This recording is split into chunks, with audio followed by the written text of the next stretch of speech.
Karibu dada. Mimi naitwa Zara Mongoni. Sijui wewe unaitwa nani mwenzangu? Oh, naitwa Farhia. Nice to meet you. Oh, karibu. Bila shaka umetumwa na mama. Na sawa. Karibu sana. Unaweza ukaniambia umeagizwa kitu gani? Mama yako ameniambia jimbo lako liko huru, linahitaji mgombea, ndio maana nimekuja. Jimbo langu lina miba zaidi ya nungunungu. Alafu mimi na mke wangu hatujaachana kwa talaka. Ameenda tu kupumzika kwao. Pale nitakapojirekebisha amesema atarudi. Sawa, na mimi nitabaki hapa hapa mpaka mamako atakapokuja, afu tutajua nini cha kufanya.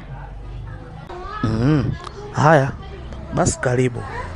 Tumngoje huyo mama.